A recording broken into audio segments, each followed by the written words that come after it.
This week, the crypto market had a flash crash, dropping almost 20% in a matter of hours. And it just so happened that this crash was on the exact same day we had the historical event of the first nation state making Bitcoin a legal currency. So my question to you is this: was this just a huge coincidence, or is there something deeper going on?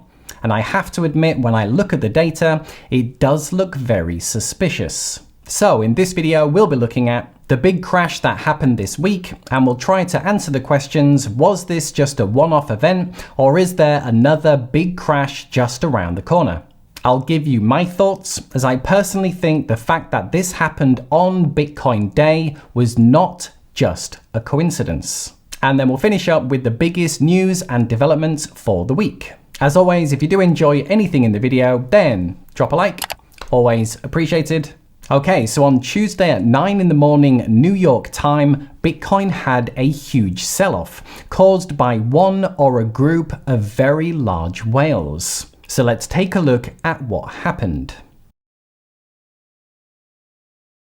So we are looking at the Bitcoin price chart in Tether, and this is the big event that happened for the week. And cast your eyes here. So this is the volume, and this is every single hour.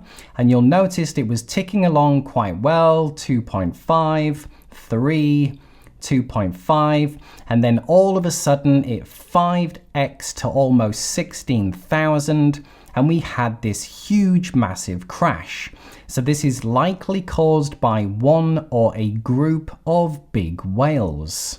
And from there, this then triggered liquidations, and so all the traders leveraged out on margin also got margin called, and we had this huge leg down all the way down to about 43,000. So for any beginners, this candle just means this is where it opened, this is where it closed, and in this trading hour, you can see the wick went all the way down to about 43,000. Before quickly getting bought back up. Now, if this was any other day, I would say this is very normal activity and happens many times in the crypto market. But for me, this just so happened to fall on the very day that Bitcoin became legal tender in El Salvador. So this to me makes this very suspicious behavior. And was this just retail investors selling the news? Or is it more likely that it was caused by a group of large whales who wanted to throw a spanner in the works?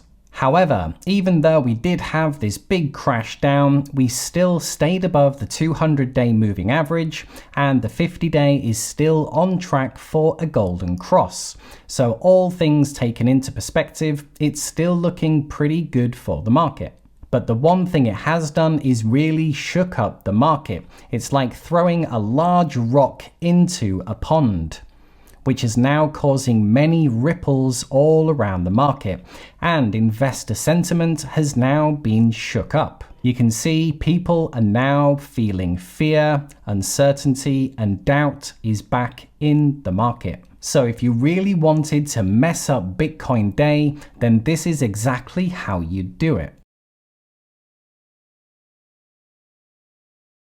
So here are the facts. El Salvador 4 months ago announced the historical news it would be making Bitcoin legal tender. Now, there are many large institutions that control the US dollar system that are clearly not happy with this announcement. And then when Bitcoin Day finally came around on Tuesday, at 8 in the morning New York time, a large whale or group of whales sold a huge amount of Bitcoin, causing a crash in the market. This drop then began liquidating many leveraged traders, causing another huge leg down, dropping Bitcoin to around $44,000. Now, there are only two main explanations for this. Either this was just a huge coincidence and it was smaller retail investors selling the news, or this was a planned event by a group of people who really wanted to throw a spanner in the works. Think about it. What's the number one most important thing a currency needs to be?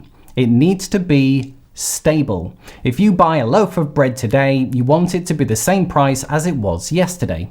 And what did this crash do? Well, it sent a very clear message that Bitcoin is a terrible form of currency. And instead of all the news headlines and world media congratulating El Salvador for being the first country to adopt Bitcoin as legal tender, what did this then lead to?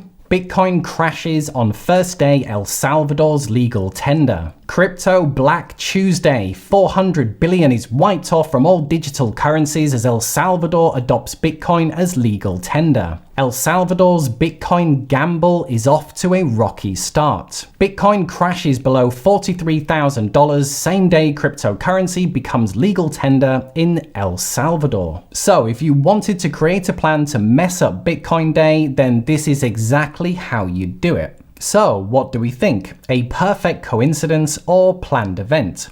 I'll let you decide, but my BS radar is off the chart. So this now brings us to what happens next. Was this just a one-off event or is there more to come? Well, here is how I see it. There is a very famous quote by Gandhi. First they ignore you, then they laugh at you, then they fight you, and then you win. So the crypto market is about 12 years old now, and for the first half, I would say it was pretty much ignored. No one really paid attention. Then this last half, we've now moved on to being laughed at. People were saying Bitcoin and cryptos was a scam. If you want to lose your money, then invest in cryptos. And it was laughed and sniggered at by many people and institutions. I think we're now moving on to here. The crypto market is growing faster than the internet did, and we're now seeing some serious trading volume that we're moving into this fighting stage before crypto will ultimately win. Now, anyone who's been a subscriber for a while knows I'm a big fan of the stock to flow model, as it has given a great representative of the crypto market since inception. Now, it's no secret that the crypto market is incredibly volatile. You can see these huge booms and huge crashes, but you'll notice that the overall trend is up for the crypto market. And Stock to Flow is predicting that this isn't going to change anytime soon. Crypto is destined to be going much higher. And in fact, the creator of Stock to Flow, which is Plan B, he gave out his predictions back all the way in June. And so far, he's done a great job of predicting the market. So back in June, he said that in August we'd be finishing at 47,000, which was pretty much dead on. Then once we'd crack through 50K, I thought we would be going up. But already in September, he'd said that September will be going down. And so far, again, this is looking pretty spot on. And then time will tell as October, November, December, he has some huge price targets. So exciting to see the next 3 months.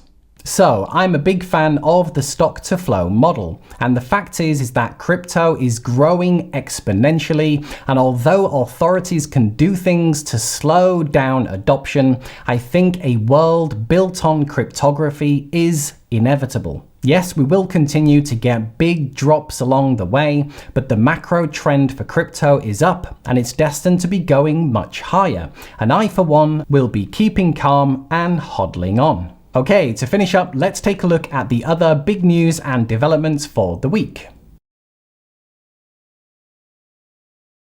Okay, first up, interestingly, when the big crash was going on, we had the president of El Salvador saying that he was buying the dip. 150 new coins added. And we're certainly living in a new era when presidents of countries are dropping smiley face emojis and saying they're buying the dip. And he says it appears the discount is ending. Thanks for the dip, IMF News. We saved $1 million in printed paper. So interestingly, he says thanks for the dip, International Monetary Fund. This certainly backs up my theory.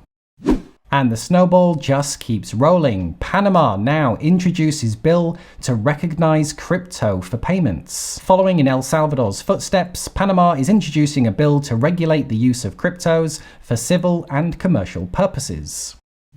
There was one clear winner for the week. As you can see, we had this sea of red and everything was even down for the week apart from Solana. who still managed to finish the week up nearly 30%. So a shining bit of green in this sea of red. Remember, first they ignore you, then they laugh at you, then they fight you, then you win. The fighting continues. Uniswap lads under investigation by the SEC. The SEC has reportedly launched a probe into the developer team behind Uniswap, the largest decentralized crypto exchange in the industry. And why is this? Well, as you can see, Uniswap is largely anonymous, and the regulators need to make sure that companies gather customer data. This way, they can take their taxes. Ignore you, laugh at you, fight you, then you win. Next fight is with Coinbase. So this was quite a long thread by the CEO on Twitter, but let me give you the summary. Coinbase is about to launch their own high interest account where you can earn 4% on your stablecoin. And what they did is they reached out to the SEC to give them a friendly heads up, and they responded by telling them that this feature is a security. But this is very strange because there's many companies already offering high interest savings account, but for some reason Coinbase are not allowed to launch their own. So Coinbase went back to ask for clarity, and now the SEC has threatened a lawsuit against Coinbase. But let's finish with some positive news. So after lots of negativity in the UK with banks and regulators, Coinbase crypto exchange says it's been approved by UK regulators. So we now have a new exchange, Coinbase in the UK, which has been approved by the Financial Conduct Authority. And this is very positive news for people in the UK. So this week, the crypto market crashed down almost 20% in just 2 hours. What made this very strange was the fact that it just so happened to fall on the very morning the world's first nation state made Bitcoin legal tender. So was this just a huge coincidence or a planned event? Well, if you wanted to mess up Bitcoin Day and send a very clear message to the world that Bitcoin is not a good currency, then this is exactly how you do it.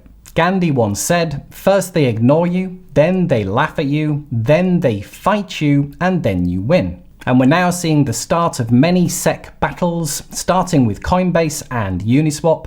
Either way, the crypto market is growing faster than the internet did in its adoption cycle, and although authorities can do things to slow down adoption, I think a world built on cryptography is inevitable. So there you are, guys. Hope you enjoyed. Now tell me, what do you think below? A huge coincidence or planned event? For now, just to say, if you did enjoy anything in the video, then drop a like, and a big thank you to everyone who does. If you haven't yet subscribed to the channel, then click below and join us. I've got some great videos coming up that you don't want to miss. Okay, cheers guys, thanks for watching, and I'll see you in the next video. Bye for now.